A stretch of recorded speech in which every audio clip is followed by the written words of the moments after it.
Ah, Ah.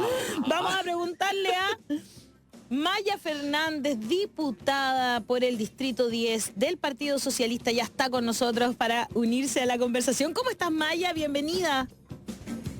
Hola Ale, ¿cómo estás? Hola Daniel, gusto verlos y verla. Muchas gracias. En el día de hoy. Eso. Con la Ale estuvimos en un foro hace poco, así que la vi hace poco nada. vía... Sí, vía estuvo streaming. muy bueno. Estuvo muy bueno el foro, es verdad. Y Daniel está de cumpleaños hoy día, Maya. ¿Te cuento que Daniel está... ¿En serio, ¿En serio? Daniel? ¡Feliz cumpleaños! Gracias. Que los mejores deseos se te hagan realidad. Eso me gusta. Ajá. Ya fue el 25, uno de los mejores ya. Pero ya. Y ya, ahora los que mejores deseos que tenemos. Ahora la constituyente. Claro, ahora se va Entre a... otros. De todas Entre otros, maneras, sí. ganar la elección estaría muy bueno, con alguna mayoría nacional, así una de esas cosas así, pa. Ya te lo decíamos ya. Maya querida, esta semana va a ser muy intensa, la semana legislativa se vino con todo, ¿verdad? Y partimos hoy con la acusación constitucional contra Víctor Pérez.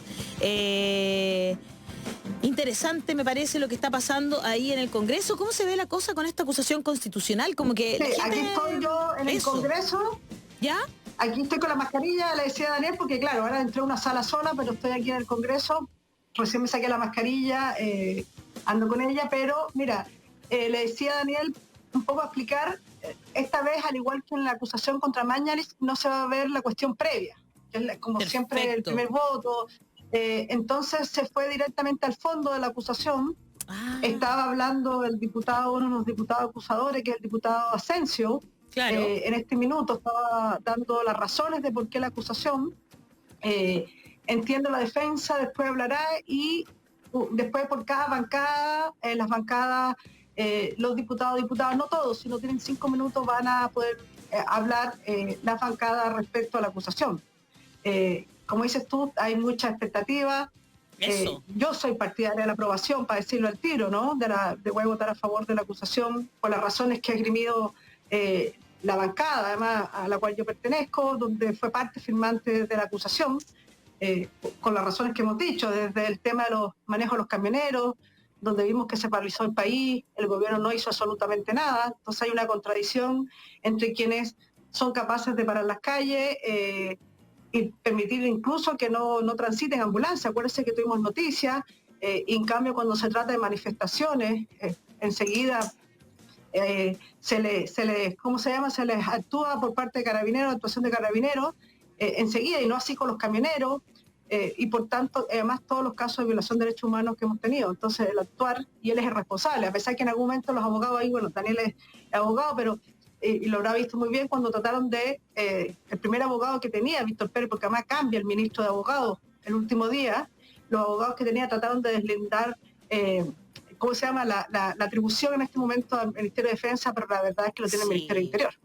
Claro, eso fue bien. Sí, yo creo que eso le hizo un flaco favor al ministro Pérez. Yo creo que un error garrafal el decir que la persona encargada del orden público en el país no es la persona encargada del orden público en el país. Es como absurdo, es como... es lo más tonto que hay. Claro. No, la persona encargada, el ministro encargado del orden público en el país, no es el encargado del orden público en el país. Se lo dijo, bueno, se molestó desde Piñera para abajo y tuvo que decirse. Yo creo que se hizo un flaco favor, pésimos los argumentos usados. Y claro, como tú bien dices, Maya tuvo que cambiar de abogado porque la defensa no era muy cristiana, digamos. Sobre todo pensando que además le echaba la responsabilidad a otro ministro, así, olímpicamente se sacaba... Y no es cierto además, porque por último tuviera algo de verdad, no es cierto, el orden público lo sigue manteniendo el ministro de Interior, lo que hace el ministro de Defensa es mantener todo el tema de la pandemia, por eso es nombrado un jefe de plaza y todo eso, pero el jefe de plaza es nombrado por la pandemia, no por el orden público normal y corriente. Sí, Daniel, porque además, como tú sabes, yo soy presidenta de la Comisión de Defensa de la Cámara, entonces tengo clarísimo lo que tú dices. Defensa ha estado a cargo como de la pandemia, de los controles sanitarios, pero no del orden público, que está a cargo del Ministerio de Interior y Carabineros, y el actual que hemos visto ha sido de Carabineros en los últimos meses, y lo que ha ocurrido y lo que ocurrió con los camioneros. Recuerden que incluso eran escoltados por Carabineros, es decir, las imágenes eran bien brutales desde el punto de vista, y yo recuerdo que otro gran dirigente de los camioneros, Araya, él mismo en un programa decía, mira, no dejar que la comida o paralizar el país, no dejar que la comida en momentos de pandemia llegue a todas las ciudades, también es terrorismo. Y es una frase que era cierta, ¿no? Sí. Respecto a los camioneros que paralizaban y el gobierno no hizo absolutamente nada. Y de hecho todo lo contrario, ¿no? Los carabineros estaban ahí como comiendo asados con los... con los camiones. Eso yo digo esto porque la acusación de Víctor Pérez se empieza ahí a tomar fuerza desde esa época, desde la época, acuérdense, el anuncio parte cuando ocurre el paro de camioneros, y claro, y después obviamente con todos los antecedentes de violación de derechos humanos, creo que era importante lo ocurrido respecto al orden público, era muy importante continuar con ella. ¿Qué tan importante es una acusación constitucional a nivel, perdona Daniel, a nivel como para el país? Porque hay mucha gente que dice, oye, pero ¿por qué no lo llevan a tribunales? ¿Por qué no se querellan en la justicia, digamos, para que tenga alguna otra, no sé, otra sanción, digamos? Pero también para la opinión pública y además que tenga que dejar su cargo por una razón como esa, porque si saliera culpable tendría que dejar su cargo Víctor Pérez, ¿verdad, Maya? Sí. Yo creo que son dos cosas, y ahí Daniel, desde el punto de vista, podrá hablar más de la justicia. Yo creo que desde el punto de vista de la justicia siempre se puede hacer una demanda, pero aquí esto es una acusación política, es una cámara política que dice al ministro, usted no estaba cumpliendo con la Constitución y su mandato.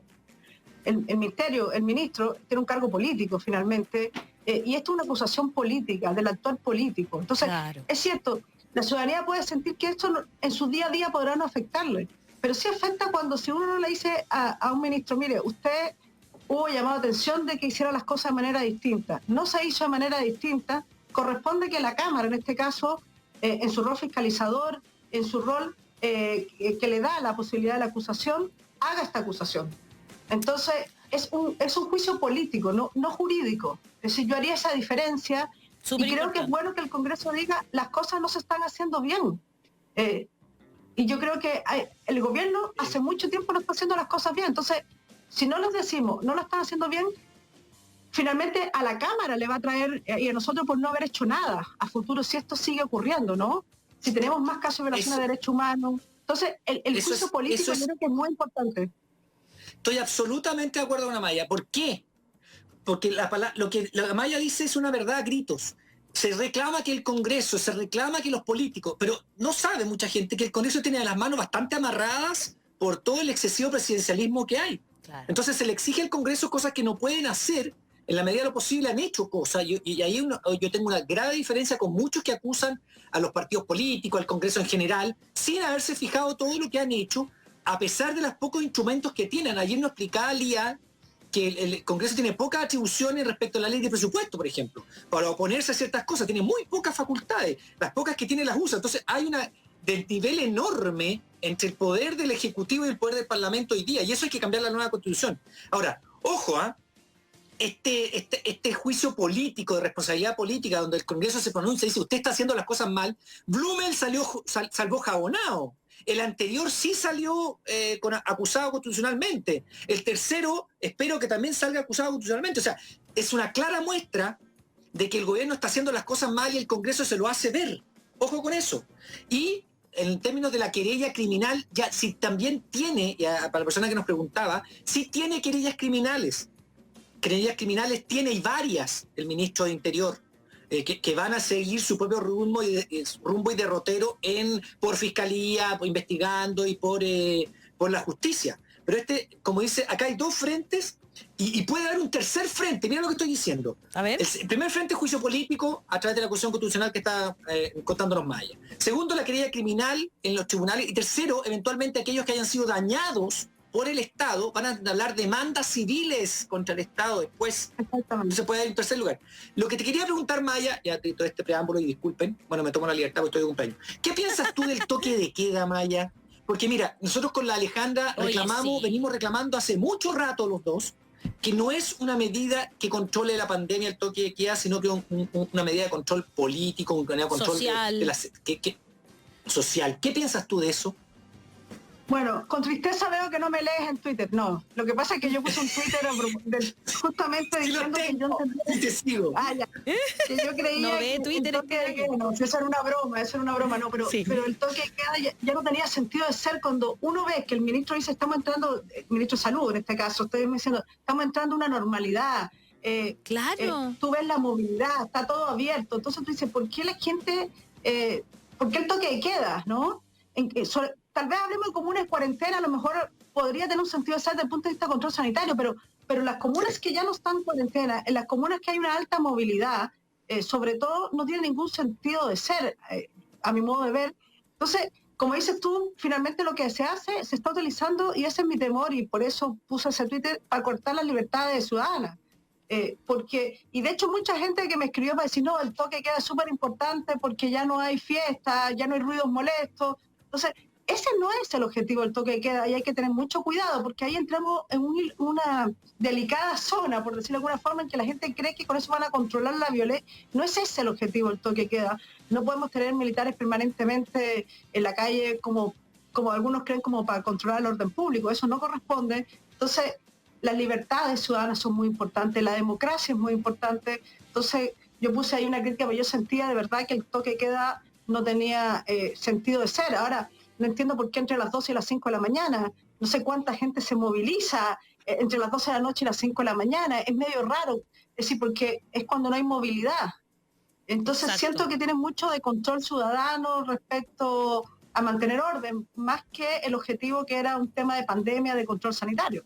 Sería bueno que empezáramos a evaluar eso, porque yo también considero que ya es una falta de nuestras libertades individuales impresionante, realmente. O sea, no es que yo tenga muchas ganas de salir después de las 12 de la noche en la casa, no me interesa. No, si es el hecho, como dice, es el claro, hecho. pero estar de repente con unos amigos lo que están mostrando a la sociedad. Un trago en la casa de alguien y tener que irte porque ya van a ser las 11 y salir vuelto loco y se te quedan las cosas y es peligroso incluso. Realmente creo que es súper... tenemos que conversarlo. No es un tema que podamos seguir, que siga. Es un atentado contra nuestras libertades sin un sentido, porque realmente yo por lo menos no entiendo el sentido sanitario de una medida como esa, que supuestamente existe para eso. Pero además los trabajadores, disculpa que te moleste, Ale, pero mira, hablábamos tú conoces, al igual que yo, un vecino que tiene un local muy famoso en Ñuñoa, cuyo nombre no voy a decir, y hablábamos...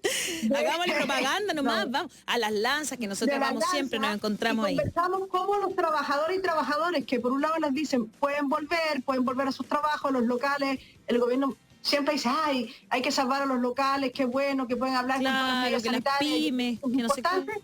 Pero después les cierras a las 11 de la noche, entonces los trabajadores tienen que irse muy temprano, porque claramente le afecta el cierre, tener la posibilidad de llegar a su casa. Entonces ellos mismos me dicen, y los propios trabajadores y trabajadoras dicen, muchas veces tenemos que salir corriendo, ¿no? Entonces, por un lado le dicen, hay que abrir, pero después tenemos toque de queda. Entonces las libertades se ven coartadas profundamente y sin un sentido. Yo de verdad no logro entender por qué a las 11 tenemos, si no es más que control ciudadano a esta altura. Cual. Oye, a propósito de lo mismo, fíjate que estamos conversando los costos, la economía, todo eso. El Partido Socialista, a través del Instituto Igualdad, sacó un estudio que se llama Presupuesto 2021, Ayuda para las empresas y costo para los y las trabajadores y trabajadoras. Y fíjate que el costo de la pandemia, nosotros lo intuíamos, pero aquí hay un estudio que lo determina, ¿no es cierto?, lo paga la gente. Informe revela que gasto de los ahorros de trabajadores supera 5 veces al apoyo estatal.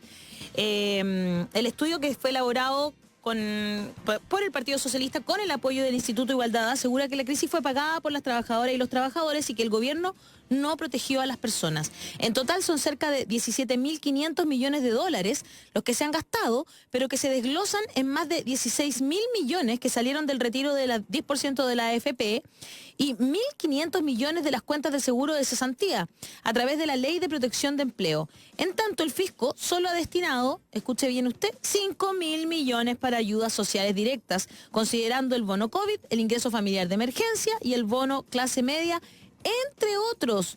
La diferencia es enorme.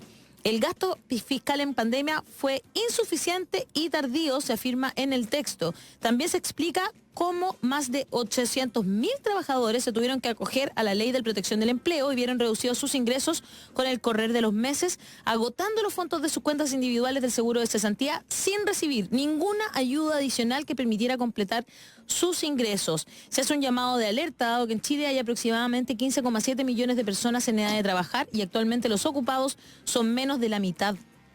7.2 millones de personas solamente. Hace un año el porcentaje ascendía a 58%, o sea, hay casi 2 millones de personas menos que ya no participan del mercado laboral. Son cifras complejas, ayer el gobierno sale como celebrando, ¿no es cierto? Y finalmente vemos que aquí son los trabajadores y trabajadoras los que han pagado el costo de esta crisis, Maya. Bueno, esto ratifica lo que veníamos diciendo en el Congreso. Y como lo dice Daniel, y yo lo vuelvo a decir, desgraciadamente los montos y las plata las pone el gobierno, no el Congreso. Es algo que yo siempre digo, porque siempre dice, oye, el Congreso que no nos da más recursos. Aquí estamos de acuerdo en dar más recursos, y lo dijimos. Y lo dijimos desde el bono COVID, desde el IFE, acuérdense la pelea que tuvimos, porque al principio era aún más bajo, 65.000 pesos, bueno, el bono COVID 50.000 pesos, después el IFE 1, 65.000 pesos. Entonces le dijimos al gobierno, esto no va a alcanzar, no va a ayudar a la familia, y ahí acuérdate que hubieron diputados que decían que nosotros queríamos que la gente viviera del Estado. Claro. Cuando se mandaron esas frases del bronce. Y que la Pepa Hoffman, digámoslo, la María José Hoffman, que además tiene toda su pariente, la familia toda la familia vive del Estado. Entonces claramente no podía ocurrir eso, es decir, sabíamos que las familias no se podían mantener con esa cifra, no había forma, pero además teníamos un problema de cobertura, no estaba llegando a todo el mundo. Exacto. Es decir, nosotros le decíamos al gobierno, no solo los montos, sino también la cobertura, que es a quiénes les está llegando esta ayuda. Y muchas familias no recibían nada, es decir, porque la cobertura también la define el gobierno, tanto los montos como la cobertura. Nosotros aquí podemos pelear, porque la gente me dice, oye, ustedes cada vez que los veo en la tele están peleando. Pero si no peleamos, no logramos subir, aunque sea que el gobierno presionarnos para que suba un poco los recursos. Logramos un poco que subiera después en el IFE 2, pero sigue siendo insuficiente. Además, el ministro de Hacienda ya anunció que no va a haber más IFE, más ayuda. Entonces, como que ya terminó todo esto y tenemos muchas familias que están con cesantía, sin ayuda, y realmente no corresponde. Y ahí, bueno, vamos a entrar en un debate constitucional. Yo quiero decir, el rol del Estado va a ser importante debatirlo en la nueva Constitución. No podemos tener más este Estado subsidiario que no garantiza el bienestar de las personas. Entonces, y eso se ha puesto en evidencia con la pandemia. Es decir, el Estado ha llegado tarde, no ha llegado. ¿Por qué el 10%? Nosotros no hubiéramos querido que la gente sacara su 10% para poder subsistir. Y es una falta del Estado. El Estado no ha sido capaz de llegar a todos los hogares.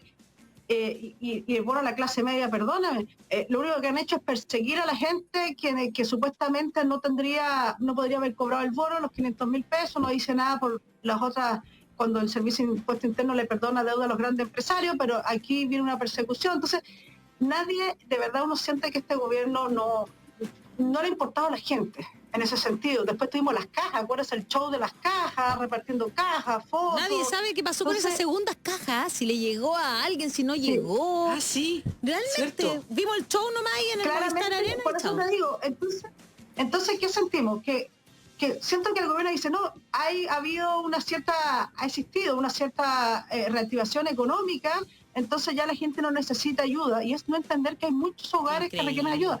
Yo te digo, la cantidad de gente que a mí me escribe por el segundo retiro del 10%, porque lo necesita para vivir, para pagar sus cuentas. Y ojo, la gente de rentas vitalicias, que son cerca de 700.000 personas, se está buscando una fórmula, porque claro, ellas y ellos no han podido retirar nada y no han tenido ninguna ayuda, pero lo que quiero decir es que realmente no se entiende, y lo que hace este informe al ratificar lo que hemos dicho del Congreso. Exacto. Que ha sido insuficiente la ayuda. Yo creo que es grave la información, no grave en términos de, sino que es importante la información que aporta este estudio tiene números, del Partido Socialista con Igualdad. Claro. Porque en el fondo te desmitifica que el Estado se ha puesto con los chilenos. Y quienes se han puesto con los chilenos son los propios chilenas y chilenos, que han recurrido a sus propias platas. Es muy importante mostrarlo, para mostrar la ineficiencia del gobierno. Y además, la ineficiencia diaria y además mentirosa. Porque la plata ha salido de tu propia plata. ¿Cómo pueden decir que ya no se necesita ayuda? Tú te estás salvando. Y además, ¿cómo pueden decir que ya no se necesita ayuda? Mira la cifra. Hay aproximadamente somos 15.7 millones de personas en edad de trabajar actualmente. Los ocupados son menos de la mitad, solo 7.2 millones de personas. O sea, ¿de qué estamos hablando? Dice que hay casi 2 millones de personas menos que ya no participan en el mercado laboral. A esto además sumemos que las mujeres, para variar, somos las más afectadas, sobrecargadas con el cuidado de los hijos, educación remota, teletrabajo y las tareas del hogar. La tasa de participación femenina en el mercado laboral bajó más de 10 puntos en el último año. Se habla que son 10 años de retroceso, más o menos lo que tendríamos las mujeres en la participación en el mercado laboral. Maya, ¿cómo se ve lo del segundo retiro del 10%? Al parecer en el Congreso tendría el apoyo necesario, ¿no? Parece que sí, ¿no? Mire, sí, yo estuve en la Comisión de Constitución, no soy parte de la Comisión de Constitución, pero estuve en la votación porque justamente mucha gente nos escribían y yo quería contar ahí qué es lo que ocurría, ¿no? Porque de verdad nos preguntaban mucho en directo qué estaba pasando, fui a la votación y me llamó la atención, era la votación en general, yo quiero decirlo, porque se votó en general primero, y ese día muchos de los diputados de derecha votaron a favor. Cosa que me llamó la atención, porque antes, si bien un grupo votó a favor, hubo más resistencia, ¿no? Aquí directamente yo creo que muchos entendieron que la gente necesitaba y busca este apoyo, poder retirar su segundo 10%. Se votó la idea de legislar, se aprobó, y ahora la Comisión de Constitución está entrando en el debate particular. Bueno, hoy estamos en la acusación, no sabemos a qué hora va a terminar, entiendo que mañana va a continuar el debate particular del proyecto de retiro del 10%, porque se van a presentar indicaciones. Ahí les pido a ustedes estén bien atentos a las indicaciones, porque podría gente querer meter indicaciones para enredar, algunos que no quieren que salga este proyecto, pero la idea es que salga luego, porque de verdad la gente que te escribe es mucha, la gente quiere pagar su deuda, quiere cuidar su casa, muchos tienen contribuciones, entonces creo que es importante, ya que el gobierno no llega, porque es muy difícil a la gente decirle, porque yo he escuchado al ministro o a la ministra del Trabajo decir, mira, no, retirar el segundo 10% es perjudicar realmente las pensiones, pero si el gobierno no llega con ayuda, ¿qué hace la gente? Claro. ¿Cómo más? Entonces uno, ¿qué le dice? Y desgraciadamente es el gobierno, no el Congreso, el que pone la plata. Por decir de alguna forma, el que pone la música, en el sentido que la plata la pone el gobierno, no el Congreso. Entonces ya dicen que no van a tener un IFE nuevamente, que ya está todo listo. Entonces, ¿qué le decimos a la gente? No queda otra. Entonces, de verdad, esperemos salga, como te digo, parte de esta discusión particular del proyecto. Claro, sí, yo realmente... Hay una cuestión ahí que, si tú me hubieras preguntado, no sé, la semana siguiente determinado el retiro del 10% inicial, hubiera dicho, no es necesario... bueno, ya se hizo, hay un menoscabo de la propia cuenta de las personas. Yo te hubiera dicho eso, pero hoy día no puedo decir eso. Hoy día puedo decir, ¿el Estado está ayudando a la gente? No. ¿La gente le volvió a tener necesidades porque no tiene los ingresos? Sí. Por supuesto. ¿El Estado no se pone? No. ¿No quiere endeudarse? No. Ok, ¿qué hay que hacer? Sacar el otro 10%. O sea, una cuestión que es... Pero mira lo que estoy diciendo, los hechos nos han llevado a ir a esa solución, que es una solución que de nuevo los chilenos y chilenas se salvan a sí mismos, porque el Estado sigue sin estar a la altura. Entonces tú dices, cuando tú piensas que este Estado no ha estado a la altura, en materia de salud, en materia política, porque hoy día lo estamos viendo en la acusación constitucional, ¿cierto? En materia política, y el presidente se salvó, pero el presidente es el último responsable al final. Pero bueno, en materia política no ha estado a la altura. En materia de salud no ha estado a altura, 19.000 muertos. Eso es lo que dijo el fin de semana el Ministerio de Salud al final del día. Van a ser 20.000 y 25.000 también. 20.000 muertos. Y ahora en materia social, en materia económica, tampoco han estado a la altura. Entonces tú dices, bueno, pero ¿para qué estamos con este gobierno? ¿Cómo no resultó la acusación constitucional contra Piñera para que sacar a este señor? Si nos tiene en todos lados, nos tiene apretado, en todos lados, no está funcionando. Es una cosa atroz. Es como un desgobierno, no hay gobierno. Realmente. Sí, pero además, ojo, que ya el día que se votó en la comisión, el gobierno anunció que va a ir al Tribunal Constitucional, ojo, por el segundo retiro del 10%. Así además es. le pone trabas. no ayudas y además pones traba al proyecto del segundo retiro. Entonces, nadie entiende qué es lo que quiere el gobierno finalmente. Exacto, porque si ellos tuvieran, si no, yo entendería que le pusieran ya ¿no es cierto? Que lo llevaran al Tribunal Constitucional, ok, pero dijeran, ok, vamos a hacer, pero sí tenemos, no sé, vamos a ampliar el bono de la clase media para, no sé, hay 437.000 personas que falsearon los datos, 437.000 personas más van a recibir ese bono. Por último, no tengo idea, no sé, IFED 5.0, ya no sé cuál, vamos, realmente... Lo que pasa es que estamos en pandemia, nada, no se ha solucionado, la gente no... Nada, no hay ningún, o sea, no hay ningún... No le interesa, no están empatando. No puedo creerlo, realmente. A todos se ponen y sacan cifras de las mangas, que claro, las cifras se pueden dar vuelta para cualquier lado. Nuestros ingresos han sido esto y esto otro. Por eso insisto, el informe del Partido Socialista con el Instituto de Igualdad es muy demostrativo y eso hay que exhibirlo en todos lados. Los que han hecho comer, pagar los gastos y vivir en los últimos meses a los chilenos y chilenas son los propios chilenos y chilenas y no el gobierno de Chile, que no ha estado a la altura ni en lo económico y social, ni en lo político, ni en lo de salud. Y esa es la verdad, claro. y se ve... Entonces uno dice, por último, déjenme usar mi plata que tengo ahí, que ni siquiera me dan una buena pensión. Porque además la gente, claro. Lo que ocurre es eso, que la gente a su vez no cree en el sistema de pensiones, que no es un sistema de seguridad social, que es un sistema individual, que no garantiza pensiones dignas. Entonces la gente dice, igual voy a tener una mala pensión. Y además se escandalizan cuando retiramos este segundo 10%, también con el primero, pero este segundo 10% se escandalizan, pero cuando las AFP tienen pérdidas gigantes, nadie se escandaliza. Y los trabajadores y las trabajadoras perdemos plata y nadie dice nada. Pero cuando queremos... Y eso pasó este año. Claro, por eso pasó este año. Días de plata. ¿No era mejor entregarse a los trabajadores que esas pérdidas? Exactamente. Entonces la gente dice, no confía en el sistema, tampoco. Es decir, ese sistema que son las AFP, que les hace perder plata, es decir, y simplemente que no pueden hacer nada, se pierde y nadie da la cara, nadie les dice por qué. Entonces, cuando se está viendo un retiro para que las personas que quieren retirar quieren poder subsistir, pagar sus cuentas, el gobierno pone el grito en el cielo. No, y ahí dice que, loco, como te decía, que van a poder sacar lo que más tienen, pero lo que menos, no sé qué, pero ahí cuando se trata de subir el IVA no les importa nada. Ahí no les importa cobrarle a los que menos tienen, digamos, ¿no? Exactamente, el IVA se paga todo, lo más regresivo que hay. Claro. Eso es lo que quieren, subir el IVA, es una cosa increíble. Increíble. No tienen ninguna responsabilidad con la gente. Es muy regresivo. Bueno, son los que viven en esas tres comunas. Ayer Dinamarca, yo dije, ¿por qué Dinamarca es trending topic? Me metí y era porque en Dinamarca le van a poner un impuesto a los súper ricos, que no se había hecho nunca y que lo van a hacer ahora. Acá lo más que se han negado, pero ya... Pero sí, se niega el impuesto a los súper ricos. Claro. Eso ha avanzado, ¿no? Porque eso estaba en la Cámara. ¿Eso ha avanzado? Este tema también se debería ver en la Comisión de Constitución.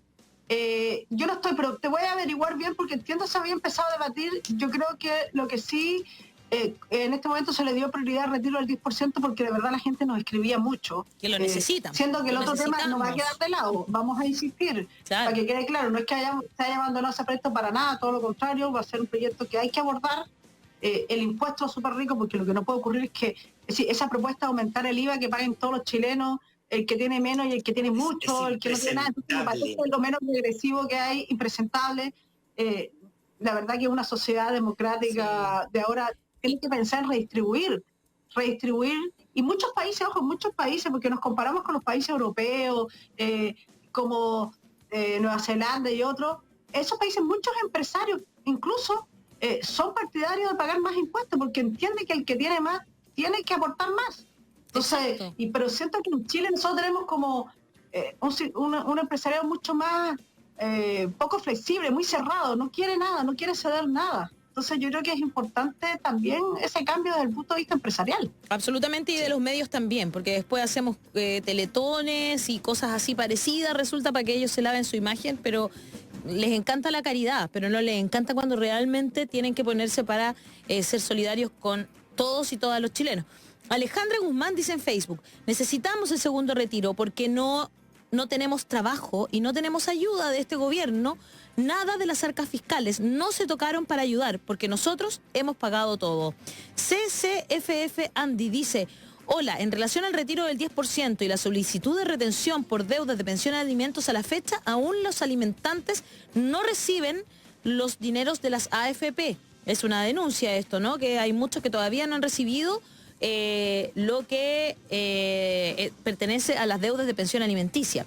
Carlos Rojas dice: cambiemos el lenguaje de mercado del trabajo, reemplazarlo por derecho al trabajo digno. Muy bien, Carlos. En YouTube, Rodrigo Apagaza dice: en el Ministerio de Salud quieren cortar las platas del servicio público. Después no digan que no vieron venir si queda laca con la salud de los chilenos.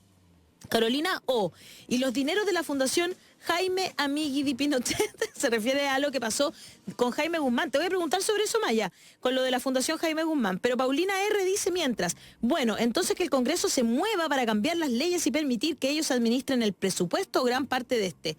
Chuta, ahí me gustaría que ustedes le respondieran a Paulina, porque no hay mucho que hacer por mientras exista esta Constitución, ¿verdad? Pero voy a seguir leyéndoles. MR dice: a algunas personas quedaron en el IFE después de la entrega del último IFE y no les pagaron ninguno, pero quedan en los registros como beneficiados. Mira, Twitter, Isa Apruebo dice: Daniel Stingo, feliz cumpleaños, que los deseos de un Chile más justo se vayan cumpliendo. Te queremos como constituyente.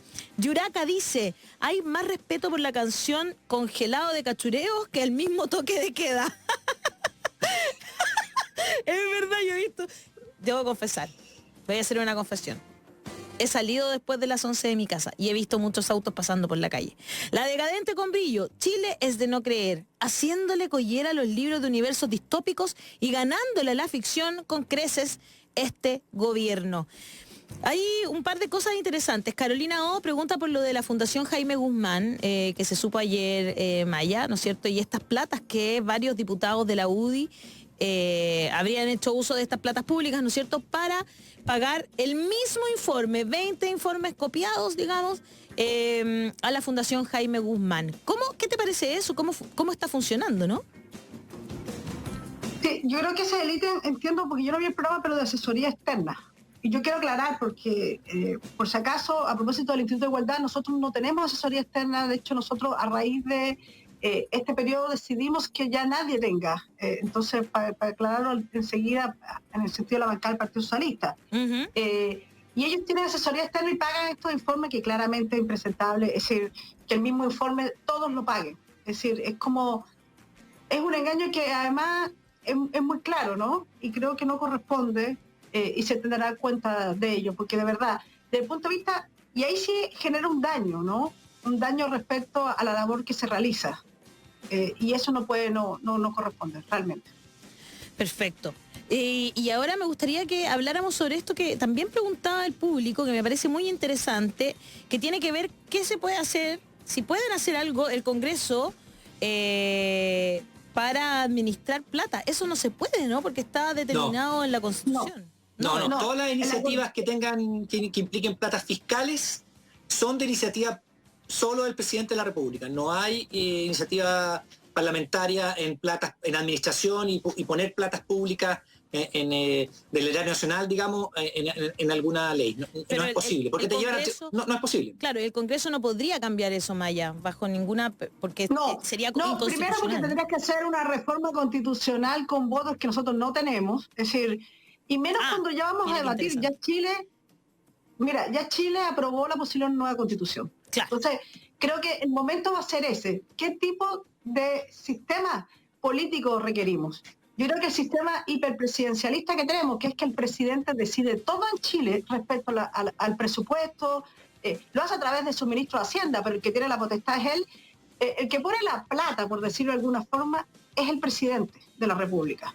Entonces, eso tenemos que cambiarlo, porque la gente se frustra con nosotros, con el Congreso, y dice: el presupuesto, ustedes aprobaron, pero nosotros no podemos poner más recursos aunque quisiéramos. De hecho, nosotros tenemos aquí una lucha también por aumentar el presupuesto en cultura, que lo quieren disminuir mucho, de los centros de memoria, ojo, es muy importante lo que va a ocurrir. Entonces, totalmente. Y otros presupuestos, ciencia y tecnología, más que nunca se ha hablado de ciencia a propósito de la pandemia, Y de verdad, el Ministerio de la Ciencia, en vez de darle más recursos, no le damos menos. Entonces, de verdad, hay cosas que son inentendibles en este momento. Entonces, nosotros no podemos aumentar el presupuesto porque Chile tiene un sistema hiper presidencialista en su constitución. Entonces, nuevamente, el tema y el problema, nuevamente, el candado es la constitución. Si esa es la verdad. El gran problema de este Congreso es que no tiene muchas facultades, tiene pocas facultades, y es por la constitución de Pinochet.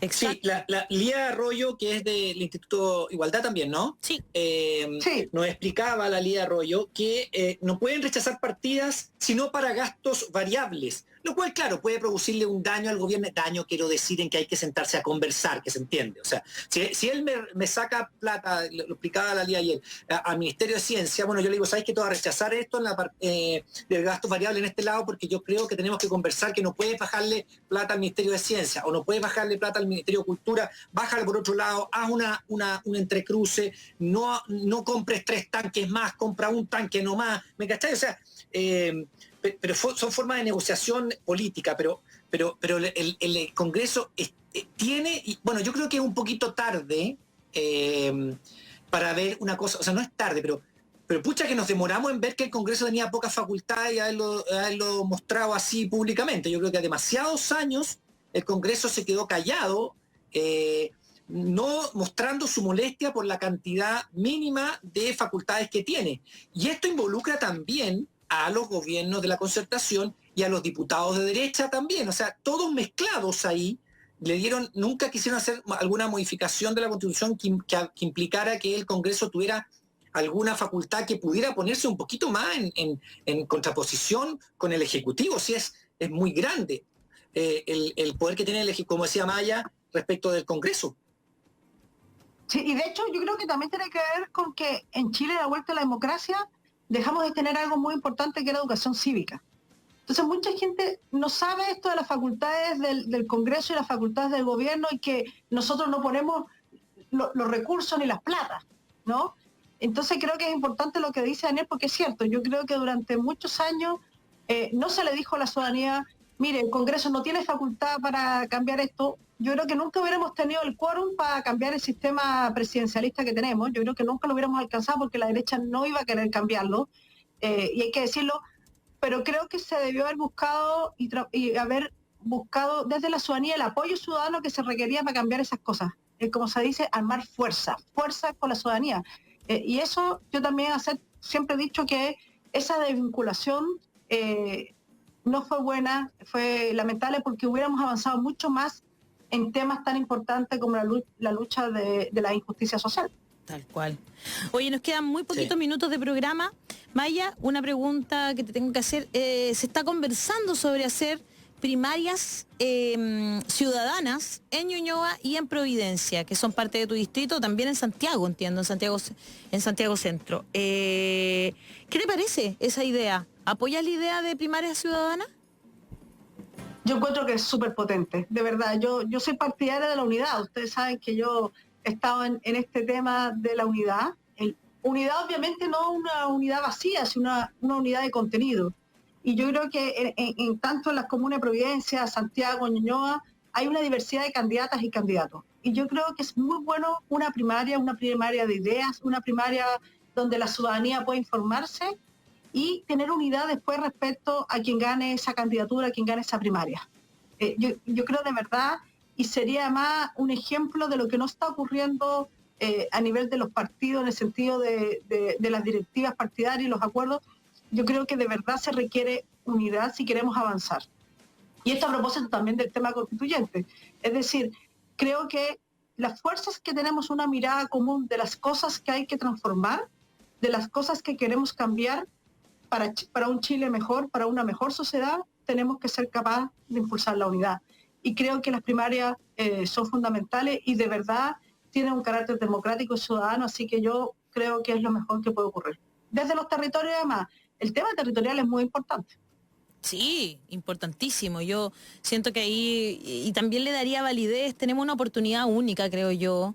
En Ñuñoa, por ejemplo, que yo vivo, yo veo, hay candidatas que están así, son mujeres, ¿no es cierto?, que llevan años en el territorio trabajando y que podrían ser alcaldesa, y sería fantástico que por fin tengamos una mujer alcaldesa en una de esas comunas, ¿verdad?, de las fuerzas progresistas.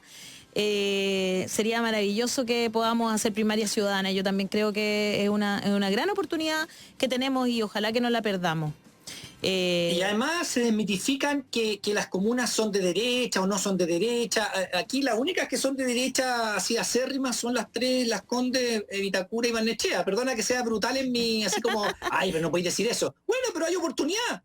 O sea, porque uno tenía como en la cabeza que hay cosas que no tenía oportunidad. No, se tenía oportunidad. Podéis meter un alcalde o alcaldesa de fuerzas progresistas en todas las demás comunas. Pelearla en Vitacura sería absurdo, pero el resto sí se puede. Entonces, ¿por qué no? Yo creo que se da una oportunidad también. O sea, aunque sea así como, ¿por qué no? Y una mujer, ¿en Ñuñoa ha habido alguna vez alcaldesa mujer? Chuta, No. hacia el pasado no creo, ¿no? Porque yo ¿Viste? desde que tengo uso de memoria estaba Sabat, ¿cachai? Que estuvo ¿cuánto? 25 años, una cuestión así. Y costó bastante sacarlo, ¿no? Así Sí. que sí. Entiendo que estuvo, y si no me equivoco, también estuvo Puyol antes de que... Tienes toda la Yo no razón. sé si antes que se separara Ñuñoa Macula, acuérdate que antes era Sí. una sola, ahí tengo mi duda si antes, Claro. pero mujer que yo... Que yo recuerde, yo tampoco, para nada. Providencia sí, pues, pero no Ñuñoa. Oye, interesante, ya son las 11:53. Estaba viendo que el abogado Saliasny que estaba hablando ahí. Pues, Qué bueno que me perdí su... La última vez que lo escuché, terminé con un dolor de estómago que ni yo me lo creía. Así que qué bueno que esta vez me lo perdí por estar en esta ¿a qué conversación. hora calculas, Maya, Maya que va a... No es Amaya, es Maya. Sí, Maya. Ojo, ya. Maya ¿A qué como la hora- abejita, como digo Claro. yo, Maya como la abejita. ¿A qué hora, Esa Maya, canción crees tú que es la votación misma? Más o menos la hora de la votación. Es que va a depender del largo que hablen. Claro. Y las veces ya. que hablen, es porque el discurso de tanto el diputado que habló por parte de quienes presentaron la acusación y ahora del abogado defensor del ministro, ellos no tienen un tiempo establecido. Podrían hablar 4 ya. horas, 2 horas. En el caso de Mañalich, que tampoco fueron a la cuestión previa, sino que fueron al fondo, que ocurre lo de misma hora, fue como a las 4 de la tarde, Ya, más Ya. o menos. perfecto. Ya. Entonces, sí, porque viene, Ya. me imagino que después vuelve a hablar el diputado que habló por parte de quienes presentaron la acusación, entonces, y después las bancadas tienen que intervenir. Entonces Claro. todavía queda un rato. Un buen rato. Queda un buen Ya. rato todavía, Sí. así que vamos a estar pendientes de lo que pase con la acusación constitucional contra Víctor Pérez. Ha sido un agrado conversar esta mañana contigo, Maya Fernández. Muchas gracias por estar aquí en La Voz de los que Sobran. Un Gracias, agrado Maya. verlos, Bela, Ale y Daniel, que te celebren mucho hoy, que te apapachen Gracias. y nada, que sea un feliz cumpleaños. Gracias, un abrazo y saludo a todos. Muchas A todos. gracias, Maya, que Que estés esté muy bien. bien. Ahí estaba Maya Fernández, diputada por el Distrito 10 por el Partido Socialista, conversando sobre lo que podría pasar con esta acusación constitucional contra Víctor Pérez y este eventual retiro, segundo retiro del 10% que finalmente ya sabemos, ¿no es cierto? Las cifras son increíbles de ese estudio, Daniel, realmente.